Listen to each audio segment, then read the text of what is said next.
Assalamu alaikum guys, and welcome to another episode of Smile to Jannah. Charlie Kirk, the Christian Ben Shapiro, typically debates college students. However, this time he journeyed down here to the UK and debated some Cambridge students. I think it's safe for me to say he had his behind handed to him. One guy in particular stood out to me.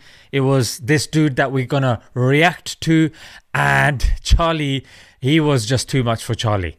And just watch this. With the war in the Middle East, do you think it was a defensible decision to tell the Israelis you wanted Trump Gaza, to agree for Israel to invade the Gaza Strip and to continue to murder thousands of innocent children and civilians in a pointless war? Is that in America's interest? Is that in humanity's interest? Well, first of all, you should know something about Trump. There's something, if you realize with Trump over the Sorry? last 10 years, he is quite the social media user and uses hyperbolic language at times. But let me ask you, in the conflict of Israel versus Hamas, who's the good He guy? exaggerates. I believe both Hamas and the Israeli government are evil, but I think also that there is no justification. Are they equally? There is no justification for the murder and mutilation of thousands of innocent people and children in a futile... Let's zero in on. There is no justification, Mr. Kirk, for invading hospitals, for bombing innocent populations and dragging out a war which is damaging Israel and the West's security. You've made that point, but... That's not a point. Yeah, you've made that point. Yes. And I'm going to make it again because you asked me a question. This is a response to that question, sir. The sweaty, sir. Look at his forehead. He's sweating. It's a moral truth, isn't it? Yeah. It was also a moral truth that the war started because 1,300 Jews were killed and 200 were taken hostage. He's getting angry when you now. declare war on Israel, expect a firestorm in reaction. Let me finish. I let you talk. Israel had its holiest day of the calendar year besides Yom Kippur and Rosh Hashanah. He's triggered, ladies and 50-year gentlemen. anniversary of the Six-Day War. He's triggered. On Shabbat, He's just going to waffle about the same. He's just going to read from that same sheet that he's been handed to by Mr. Ben Shapiro. We're going to forward this nonsense and get to the kid smashing him again. or after they were invaded. I'm no defender of the terrible pogrom that was launched against Jews on that day. But the justification for the death of innocents cannot be an infinite cycle of bloodlust. It cannot be killing tens of thousands of innocent civilians with a war with no end in sight, people who are not complicit in those atrocities. It cannot be bombing hospitals which children use. It cannot be bombing hospitals in which cancer patients are dying and starving in there. The deaths that have been inflicted, nobody knows the true toll, but somewhere between 50 and 100,000 people lie dead under the rubble. Oh, very articulate, very smooth.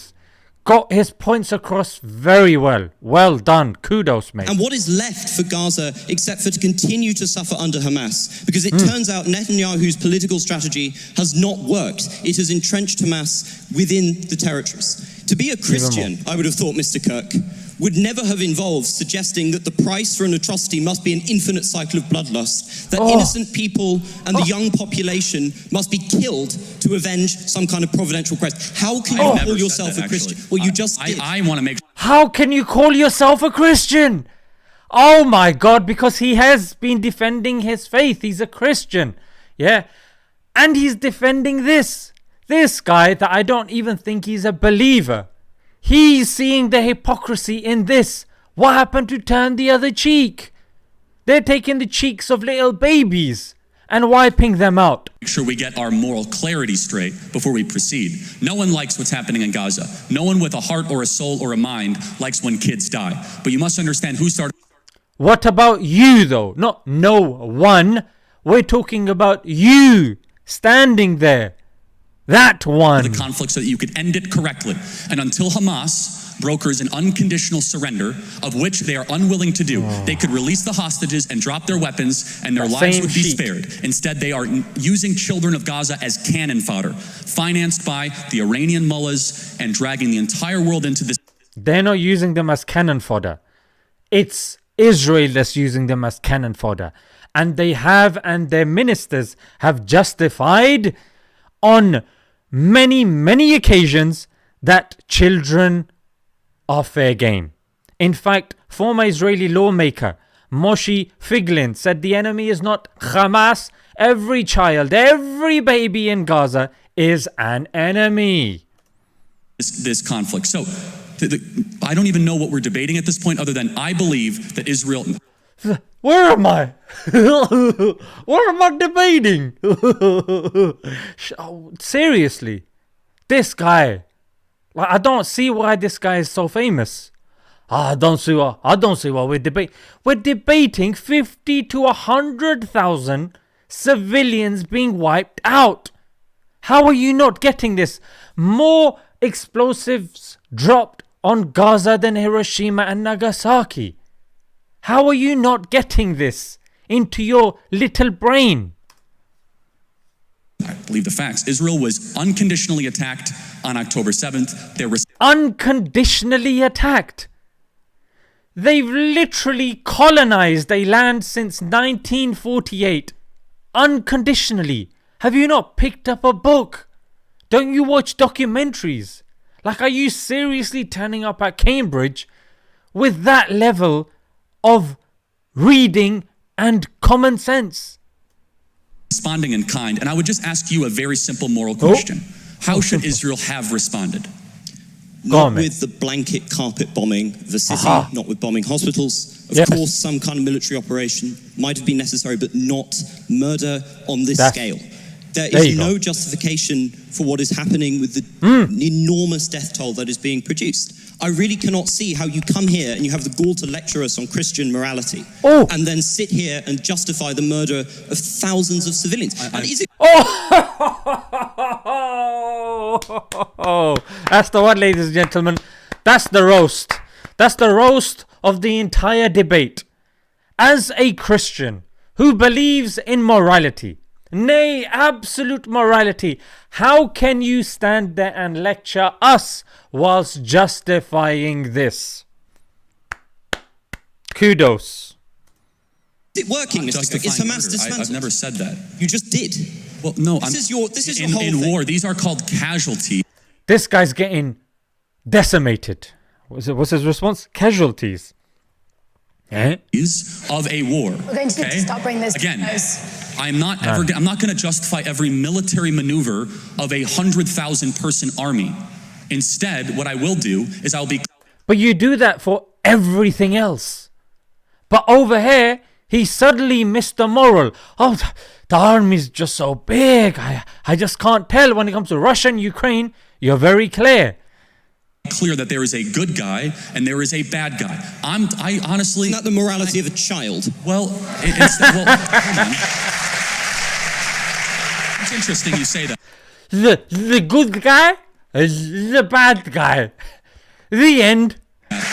Because a child who knows that Israel is the good guy, Hamas is bad, has a lot more wisdom than a student like yourself at Cambridge University.